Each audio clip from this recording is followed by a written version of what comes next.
네, 여러분 안녕하십니까. 온브레인TV의 지식소믈리에 서가산입니다.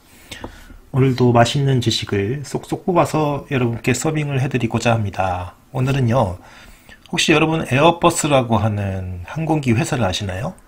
뭐 보잉사 이런 건 들어보셨을 텐데 에어버스는 생소하신 분들도 있으실 것 같은데 이 사람들이 참 재미있는 일을 했네요. 그러니까 에어버스 벨루가 엑셀이라고 하는 모델 그 비행기를 좀 디자인을 해가지고 내놨는데요.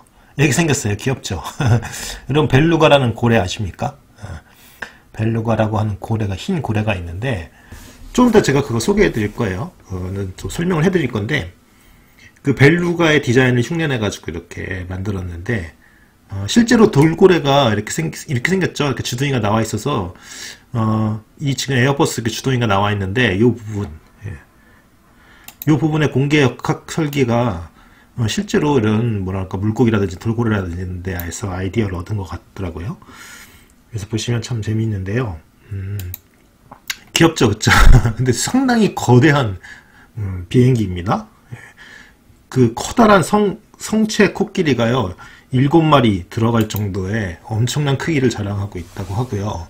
그 다음에 또 이거 이렇게 좀 약간 개조를 했나봐요. 화물 운송용으로 돼 있는데 그래서 그리고 이거 디자인 투표를 해가지고 했는데 에어버스 직원의 40%가 이 디자인을 선호해가지고 이걸 채택했다고 하는데 진짜 어린애들이 굉장히 좋아할 것 같지 않습니까? 그렇죠? 이런 거 보면은 굉장히 사진 찍고 난리 날 것 같은데요. 예. 고래와 같은, 그렇죠? 코는, 고래 같은 코는 선박의 공기 역학적 효율을 상승시킨다라고 돼 있죠. 와, 굉장히, 정말, 이게 조금 사람인데 엄청 크죠, 여러분. 와. 그래서 그렇다고 합니다. 그 다음에 뭐 이렇게 돼 있는데, 근데 제가 궁금한 거는 단순히 이렇게 예쁜 비행기를 만들었다. 네, 그런 것보다는 이제 이것과 연관해서 벨루가는 과연 무슨 동물인지 그리고 에어버스는 무슨 항공사인지 이런 거 알아보는 거 재밌을 것 같아가지고 그냥 가져왔습니다. 한꺼번에 두 개를 알아본다 이거죠. 그러니까 재밌습니다. 그래서 일단 벨루가가 무슨 동물인지부터 한번 볼까요? 벨루가는요 하얀 돌고래라고 해서 여러분 지금 이 비행기랑 한번 비교해 보세요. 흰 돌고래. 네, 여러분 이렇게 생겼습니다. 굉장히 장난꾸러기처럼 생겼고 귀엽지 않습니까? 여러분 굉장히 귀엽죠? 벨루가 이거 전 세계 동물원에서 가장 인기가 많은 동물 중에 하나입니다. 그렇죠? 그래서 일각고래과의 흰 돌고래 속. 그래서 흰 돌고래라고 하는데 우리나라 정식 명칭은 우리나라는 흰 돌고래라고 하고요. 근데 벨루가로 더 잘 알려져 있죠. 벨루가. 벨루가는 보면요, 그 영어로도 벨루가 웨일이라고 돼 있고 화이트 웨일이라고 돼 있는데 러시아어 벨루가 러시아어에서 온 것 같아요. 보니까 그렇죠? 일본에서는 시로 이루카라고 그래가지고 이것도 흰돌고래라고 하네요. 그래서 북극해에서 살고 있는 고래라고 돼 있네요. 이거 저기 뭐죠? 돌고래라고 안 돼 있고 그냥 고래라고 돼 있습니다. 그런 건가요? 그런 거? 흰 돌고래라고 돼 있는데 그쵸? 흰 돌고래인데 왜 또 고래과라고 돼 있죠? 아니 어쨌든 뭐 그렇다고 합시다. 그래서 참고로 제가 알고 있기로는 돌고래가 4.2m가 넘으면 고래, 4.2m가 아니면 돌고래다 라고 하는 말을 일본 방송에서 들은 적이 있거든요. 정확한 기준이 뭔지 한번 살펴봐야 되겠네요. 그래서 북극해에 살고 있는 고래니까 굉장히 추운 바다에 살고 있습니다. 영문명대로 벨루가라고도 하고요. 일각고래와 같은 과에 속하지만 일각고래의 특성인 뿔은 없다. 여러분 일각고래도 되게 신기하게 생겼어요. 잠깐만 여기 보이려나? 일각고래도 이렇게 뿔이 하나가 이렇게 이렇게 비틀려 있는 뿔이 있거든요. 근데 이건 뿔이 없죠. 하얀 피부에 귀엽게 생긴 얼굴, 또 온순한 성격으로 인기가 많다. 알비노로 오해받으나 사실은 원래 하얗다. 여러분 알비노라고 하는 것은 백색증이라고 그래서 하얀 그 유전자의 어떤 그런 뭐라 그럴까요? 유전 질환처럼 돼 있는 그런 거죠. 알비노라는 건 유전 질환이라고 하기엔 좀 뭐하고 멜라닌 색소가 분비되지 않는 그러한 그런 이상 현상인데 이 벨루가가 하얀 건 원래 하얗다라는 거죠. 그러니까 백로가 원래 하얀 것처럼 흰돌고래도 원래 하얗다. 정확히 말하면 원래는 회색이지만 성장하면서 멜라닌 색소가 결핍으로 옅어지고서 완전히 성숙하면 하얀색이 된다. 점점 하얀색이 된다는 얘기네요. 우리나라 상갱이는 약간 회색이죠. 우리나라 상갱이랑 비슷하게 생기긴 했는데 상갱이는 훨씬 작습니다. 우리 울음소리가 카나리아와 울음소리와 비슷해서 별명은 바다의 카나리아다. 수다쟁이, 바다의 수다쟁이입니다. 네, 크기는 3.5m에서 5.5m가 꽤 큰 편이네요. 체중은 평균 수컷 1.5, 암컷 1.3톤. 하마와 비슷한 덩치라고 하네요. 와, 꽤 큰 거예요. 그러니까 여러분 보십시오, 그죠? 이거 봐요, 이거 봐요. 꽤 커요. 인간보다 훨씬 큽니다, 그죠? 돌고래와 고래를 가르는 경계가 4에서 5m 정도인데 딱 중간이네요, 그쵸? 딱 중간이라서 돌고래라고 하기도 뭐하고 고래라 하기도 뭐한가 봐요. 흔히 벨루가를 흰 돌고래라 부르고 이렇게 표기되어 있지만 분류상으로는 고래가 맞다네요. 고래가 맞다. 뭐 고래면 어떻고 돌고래면 어떻습니까? 그쵸? 그 다음에 무리를 지어서 다닌다고 하네요. 더 번식기 때는 100마리가 넘는 큰 무리를 이룬다. 제가 보니까 사회성이 있나 봐요. 그쵸? 사회성이 있어서 인간하고도 이렇게 친하게 지내고 그러는 것 같고요. 천적은 북극곰. 와, 북극곰보다 훨씬 클 텐데 북극곰한테 잡아먹히네요. 그다음에 그린란드 상어 이런 거. 북극곰은 흰돌고래가 숨을 쉬려 얼굴을 드러낼 때 발로 내리쳐서 흰돌고래의 머리를 강타한 후 뒤에 물 밖으로 끌고 와 잡아먹는다. 와, 한 방에 그냥 펀치를 때려가지고 그냥. 그래서 가끔 숨구멍이 금방 수십 킬로 내에 한 개밖에 없어서 대량 학살이 일어나기도 한다. 이게 그렇겠죠. 얼음이 이렇게 있는데 그 얼음에서 구멍이 뚫려 있는데 나와서 이렇게 숨을 쉬려고 하는데 그때 그냥 거기에 그 북극곰이 노리고 있다가 막 그냥 그렇게 하는 거죠. 여러분, 이래서 얼음이 녹으면 북극곰이 사냥을 못 한다고 하는 게 멸종 위기를 맞이한다는 게 이것 때문인 것 같네요. 그렇죠? 그러니까 얼음이 녹으면 숨구멍 같은 것도 이제 줄어드니까, 그렇죠? 그러니까 북극곰은 이렇게 사냥을 할 확률이 낮아지겠죠. 그리고 그린란드 상어의 뱃속에서 흰돌고래가 발견되었다. 또한 이누이트, 우리 에스키모라고도 하죠. 식용으로 이 고래를 잡는다고 하네요. 총으로 잡는 요즘 놓치는 확률이 더 높다. 왜냐면 총을 막 맞으면 가라앉아 버리는 경우가 더 많아서 그렇다. 작살로 잡으면 밧줄이 연결되어 있기 때문에 가라앉아도 어렵지 않게 견딜 수 있다. 이거 먹어서 근데 그쪽 사람들이야 먹을 게 없으니까 그럴 수도 있지만, 예, 그렇죠. 큰 돌고래보다 몸집이 커서 더 깊고 오래 잠수할 수 있고, 무엇보다 많아야 수십 킬로그램 정도만 수송 가능한 병코 돌고래와 달리 100km가 넘는 물자를 수송할 수 있고 찬물에서 활동이 가능하며 지능도 좋다. 그래서 냉전 중에서 소련과 미국에서 구조용, 정찰용, 수송용 등의 군사용으로 사용되었다고 하네요. 와, 돌고래를 구조, 정찰, 수송으로 사용했대요. 뭔가를 이렇게 끌고 가게 만들 수 있다는 얘기죠? 그런가 보죠? 구소련 붕괴 이후 시민단체 압박으로 미국과 러시아에서 퇴역하였다고 합니다. 와, 마치 군견처럼, 군견이 아니라 군경이네요. 경. 고래 경자 써서 군경. 그러나 미국은 이라크전 개시 전후에 재소집하였다? 와, 이거 군사용으로 실제로 쓰이나 보구나. 또 러시아에서도 긴급 재소집할 수 있도록 자연이 아닌 수족관 등에 풀어놓아서 유사시를 대비하고 있다. 예비군으로 쓰고 있다는 얘기잖아요, 지금. 야, 신기하다. 네, 그렇다고 하고요. 일본의 시마네 수족관에 사는 흰돌고래에게서 물방울을 뿜어서 도넛을 만드는 행동이 관찰하는 데가 있다. 제가 이거 찾아봤는데요, 여러분. 이거 한번 보시죠. 똑똑하죠? 이거 귀여워요, 여러분. 그런데 여러분 보시면 이마가 툭 튀어나와 있어요, 그렇죠? 신기하게. 그래서 그래서 인간처럼 보이나봐요. 그렇지 않나요? 또 여수 세계 박람회에 생긴 한화 아쿠아 플라넷 여수에 3남매가 전시되어 있다. 라고 하네요. 여기 가보고 싶다. 이렇게 한번 가보고 싶네요. 물방울 도넛 만들기를 보여준다고 하고요. 근데 2016년에 벨루라고 하는 애가 폐사했대요. 아이고 어떡하냐.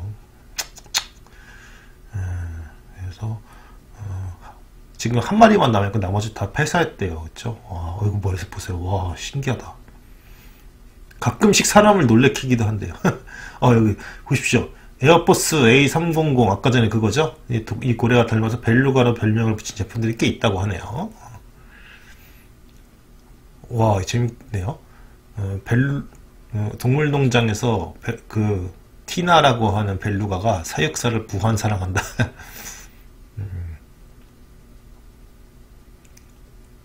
근데 왜 티나라고 나왔는지 모르지만 여수 아쿠아 플라넷의 암컷 벨루가 루비의 이야기래요. 신기하다. 암컷이네 암컷. 와, 신기하다. 한번 볼까요? 스트레스에 이상 행동하고 있대요. 귀형 생김새로 유명한데 하루 수백 킬로미터를 헤엄치고 사냥을 하면서 지냅니다. 그런데 어떤 곳에선 자기 몸만한 수족관에 갇혀 지내고 그러다 보니 이상 행동을 보이기도 합니다. 사람으로 치면 몸 움직일 곳 없는 흑방입니다. 큰 돌고래들도 물속에서 가만히 떠다니기만 합니다. 돌고래 쇼의 다른 활동은 모두 제한하는 활동입니다. 아이고, 어쨌든 그렇다는 거고요. 좀 이제는 뭐 아무리 뭐 견학도 좋지만 너무 남획하거나 그러지 않는 게 좋을 것 같아요. 그렇죠? 이렇게 봤고요. 이제 고래가 이렇게 생긴 것도 봤고, 그러니까 진짜 그 비행기가 실제로 닮았네요. 그렇죠? 이렇게 짱구추가 나와 있고 이렇게 주둥이가 슉 나와 있는 이 모습이, 그렇죠? 이거랑 기가 막히게 닮았죠? 이렇게 해서 주둥이처럼 돼 있고. 그러면 도대체 에어포스라는 건 무슨 회사인지 한번 알아보도록 하겠습니다. 너무 궁금하네요. 많이 들어오는 봤는데 어떤 회사인지 잘 모르겠잖아요. 네덜란드의 다국적 기업이고요. 그러니까 프랑스, 독일, 스페인, 영국 이렇게 돼 있네요. 설립이 1969년이니까 되게 오래됐네요. 50년 전이네, 50년 전. 그렇고요. 유럽의 항공기 제작회사이자 방위산업체이다. 보잉 등 미국 기업이 독주하던 민간 여객기 시장에 대항하기 위해서 연합 형식으로 설립된 것이 시초다. 그래서 1969년에 첫 기종인 A300의 개발을 시작해서 1974년에 취역했다. 약 한 5년 정도 개발했군요. 그래서 2000년에 유럽의 방위산업체를 통합해서 그룹을 만들면서 자회사로서 에어버스를 설립했다. 그러니까 모기업인 EADS, EAS가 있고 그 아래에 에어버스가 있네요. 그런데 모기업이 경영난에 처하자 에어버스 그룹으로 재출범해서 이제 독립을 했나 봅니다. 그래서 그렇게 돼 있다고 하고요. 뭐 주식 누가 보유하고 이런 건 우리는 관심이 없습니다. 그룹 본사는 네덜란드 남홀란드 주의 레이던이라고 하는 데 있다. 그러나 초기부터 프랑스 정부가 산하 공기업이었던 아에로스파시알을 통해 주도하기 때문에 민항 부분의 주 사업장은 프랑스 남부의 툴루즈에 위치해 있고요. 다음에 툴루즈 외에 독일 함부르크의 민항기 최종 조립 공장은 독일에 있고 함부르크에 있고, 독일, 영국, 프랑스, 스페인, 독일 곳곳에 생산 시설이 있고, 그러니까 이렇게 쭉 분산돼서 조립 시설이 있고 그렇게 돼 있나 봐요. 그리고 최종 조립을 이렇게 해서 미국, 중국 뭐 이런 데서, 그죠? 그래서 최종 조립 공장에 뭐 텐진과 천진과 그다음 엘라 미국에 있네요. 그렇죠? 그래서 그렇게 돼 있다. 그래서 사업장별 생성 기준은 뭐 이런 게 이렇게 돼 있는데 또 뭐 그렇게 중요하진 않은 것 같고요. 그래서 태생이 유럽 다수 기업의 컨소시엄이다 보니까 생산 시설이 서유럽 여기저기 흩어져 있다. 특히 각 기종별 작업량에서 프랑스와 독일에 각각 35%를 철저히 배정한. 프랑스와 독일이 35%니까 70%를 나눠 갖는구나. 경쟁사 보잉이 기종별로 워싱턴주 에버렛, 르카, 랜턴, 사우스캐롤라이나, 찰스턴의 생산 거점을 집약하다. 여러분, 이게 집약해놓지 않으면 그 운송비 같은 것들 때문에 경쟁이 안 될 것 같은데. 달리 자체 부품 공장만도 4개국에 흩어져 있다. 그래서 툴루즈나 함부르크의 공장 투어를 가보면, 그러니까 여기 그 에어버스에 가보면 보잉하고 지금 비교하는 지금 문장이 나오고 있습니다. 보잉은요, 일단 보잉은 에버렛이라고 하면서 영적 기준 세계 최대 건축물로 인증된 최종 조립 라인권의 건물을 세워두고 모두 747, 767, 777, 787 기종들을 한 지붕 아래에서 기본 섹션부터 이어붙인다. 이것이 지금 집약되어 있는 게 미국의 보잉이고요. 에어버스의 최종 조립 공장은 여기저기 조그만 경납고, 그러니까 어디까지나 보잉에 비해서 작은 규모이죠. 그래서 날개만 붙여 내보내는 듯한 인상이 든다. 이건 근데 조금 경영이 아니라 뭐라고 해요? 생산의 측면에서 어떤 운송비라든지 아니면 뭐 그런 품질의 어떤 그런 균일성이라든지 이런 것에 좀 문제가 생기지 않을까 하는 생각이 드는데, 안 그럴까 묻네. 그래서 심지어 A380은 프랑스와 독일의 분담료를 맞추기 위해서 함부르크에서 만든 동체 섹션을 툴루즈로 해상 이동시켜서 조립을 했다가 다시 함부르크에서 인테리어 최종 테스터 인도를 한 특이한 짓입니다. 완전 여기 프랑스에서 독일 갔다, 독일에서 프랑스로 갔다 이러네요. 그죠? 그래서 이 때문에 탄생한 것이 대형 수송기인 A300-600ST 벨루가. 이게 벨루가고요. 벨루가라고 하는 비행기 원래 있었네. 그리고 이거는 1월 달에 취항하는 이거는 벨루가 XL. 새로운 어떤 그런 디자인한, 그죠? 변형을 가한 그런 지금 에어버스인 걸 알 수 있습니다. 그렇죠? 근데 여러분, 이거 아무리 봐도 디자인이 끝내주고 멋있지 않습니까? 뭔가 이거 이렇게 큰 비행기가 이렇게 이거 하나로 될까요? 한 두세 개 있어야 될 것 같은데, 와, 이거 진짜 잘 만들었다. 멋있다 이거, 그죠? 이런 버스 이거 화물용인 것. 승객용, 만약에 이게 승객용으로 한다면 한 1000명은 태울 수 있겠다. 그렇지 않습니까? 잘 모르겠고요. 사실은. 그리고요,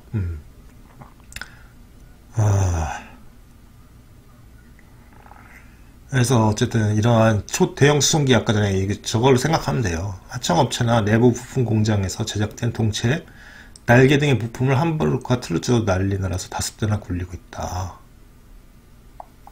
수송기를요, 대형 수송기를 만든 이유가 자기네 비행기의 부품 같은 거를 예? 그런 거를 날르기 위해서 그렇다는 이야기네요. 재밌네요. 운영하고 있다는 거네요. 가끔씩 헬리콥터나 예술품 같은, 여러분 헬리콥터도 실을 수 있답니다. 예술품은 뭐 다비드상 같은 건가? 이런 초대형 화물을 나르는 데도 기용되고 있다고 합니다. 다만 미국 모빌 공장의 A320은 벨루가의 항속거리 관계상 부품을 선박으로 운송한다.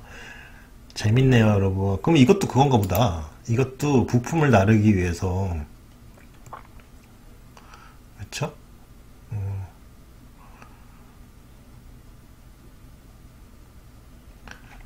부품을 나르기 위해서 만든 그러한 특별 디자인된 그런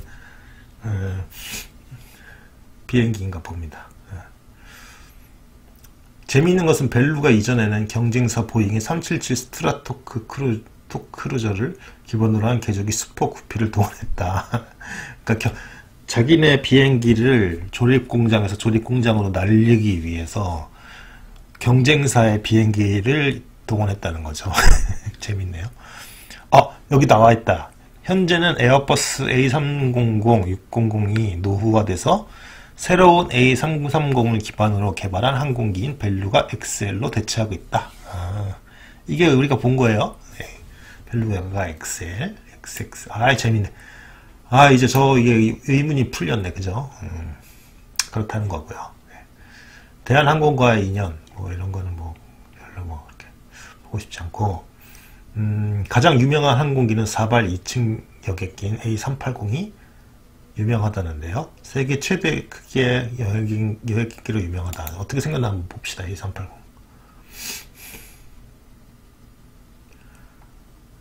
아이고, 이렇게 느려. 왜 이렇게 느릴까요? 나왔다. 에어버스, 잠시만요.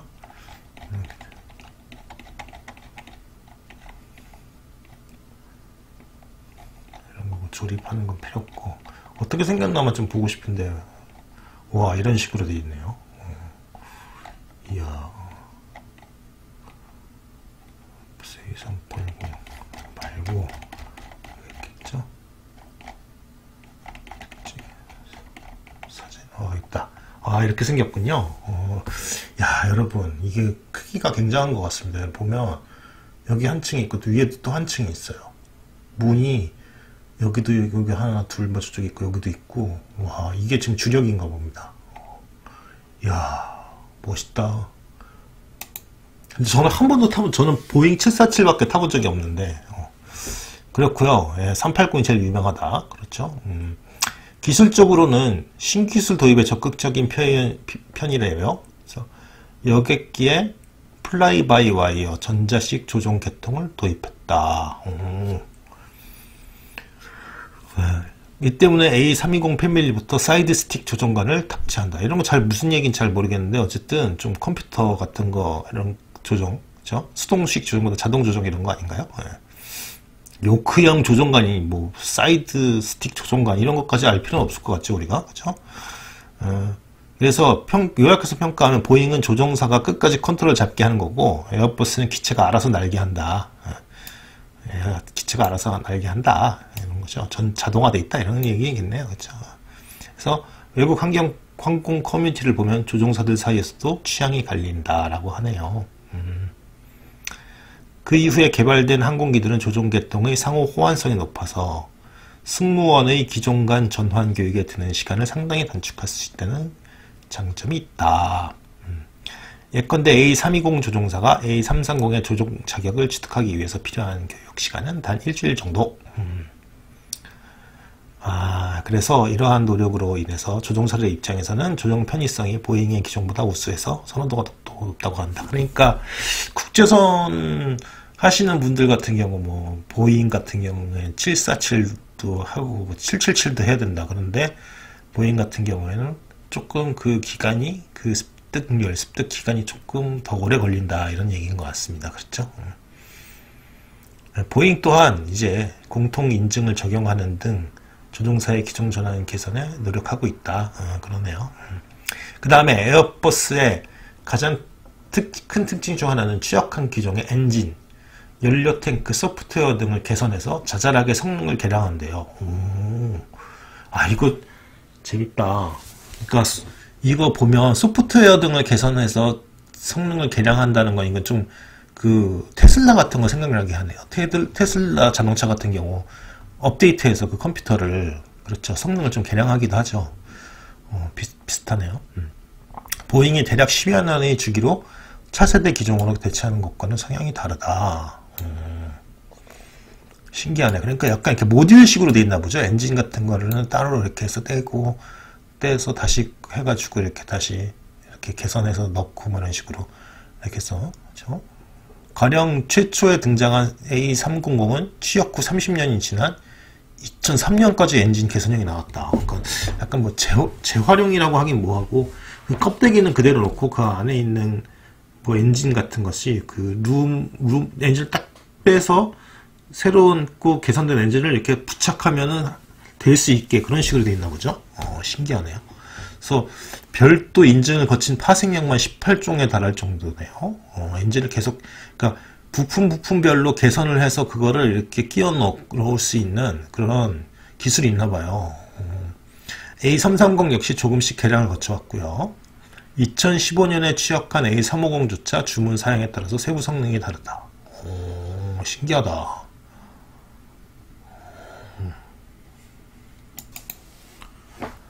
그래서 지속적인 개선을 해서 A300은 처음에 취역했을 때 단 1200nmi에 불과했던 표준 항속거리가 최종형인 600R에서는 4000까지 늘어났다니까 2배 이상, 2배가 뭡니까? 3배 이상 늘어났네요.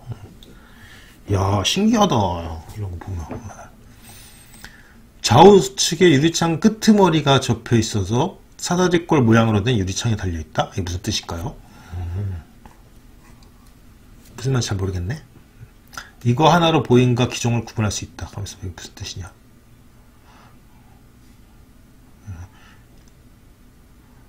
좌우측에 유리창 끄트머리가 접혀져 있다? 이게 무슨 뜻이지? 이걸 벌써 봐서 알 수가 없네. 한번 좀 이따 확인해 볼게요. 사다리꼴 되어 있다네요. 어쨌든 신형 여객기인 A350은 사다리꼴 모양이 심하게 곡선화되어 있다. 또한 엔진의 파일런으로도 구별이 가능한데 보잉은 단순한 하얀색 혹은 회색의 파일런을 쓰지만 에어버스는 작은 금속 조각들을 붙여놓은 것처럼 생겼다. 아, 요게 파일런인가요? 그쵸? 신기하네. 네, 그렇다는 거고요. 보잉도 마찬가지지만 에어버스 역시 전용기 사업을 한다고 합니다.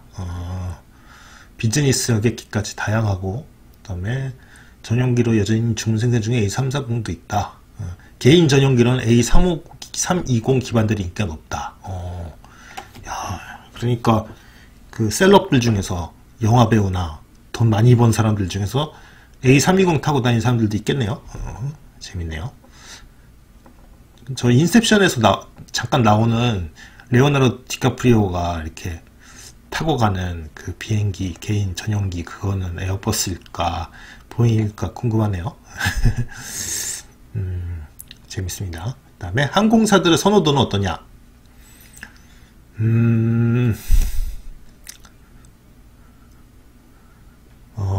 2017년 7대 수주하고 800대 인도.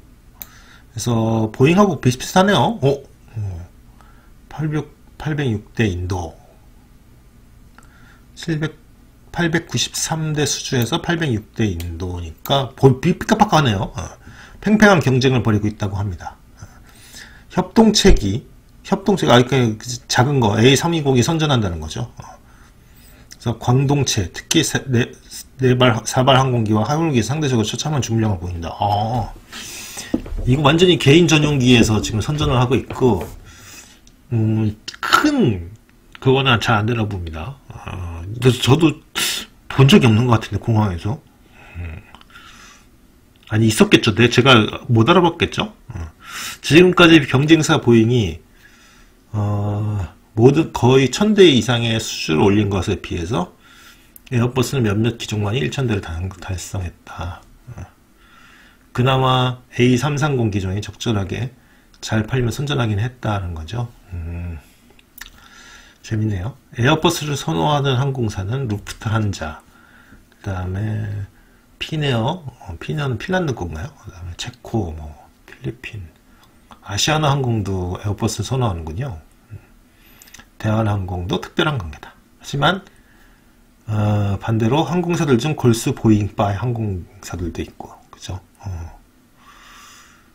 재밌네요. 대한민국의 아시아나 항공 보잉에서 에어버스를 돌아섰다네요. 에어 부산과 에어 서울은 2017년 현재 모든 기체를 에어버스로만 운영한다. 야, 이거 한번 타보고 싶다. 그렇다는 거고요. 그렇다는 거고, 어디가 무슨 걸 쓰고 이런 건 재미. 트리비아 이런 게 재밌죠. 툴루즈와 함부리크의 최종 조립 공장에는 투어 프로그램에 마련되어 있어 방문이 가능하다. 하루 종일 공장 한 바퀴만 돌고 끝나는 경우입니다. 별로 가고 싶지 않습니다. 그렇죠? 그 다음에 2015년 4월 27일 에어버스 A380 첫 비행 10주년 기념비행을 했다.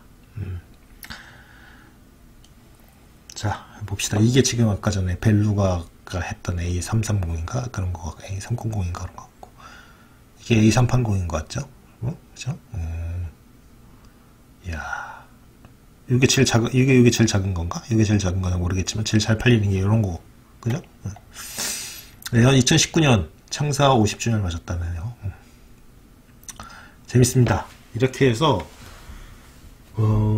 벨루가 XL이라고 하는 이 항공기가 지금 취항했다고 하는 소식을 통해서 벨루가에 대해서도 알아보고 에어버스에 대해서도 알아봤습니다. 여러분 재밌었습니다. 저는. 여러분 어떠셨습니까? 여러분 좋아요와 구독은 저에게 큰 힘이 되니까 부탁드리고요. 그래서 항상 동영상 봐주시는 모든 분들께 깊은 감사의 말씀을 드립니다. 다음에 더 맛있는 지식을 가지고 와서 맛있게 요리해서 여러분 앞에 제공하도록 노력하겠습니다. 서가선이었고요. 감사합니다.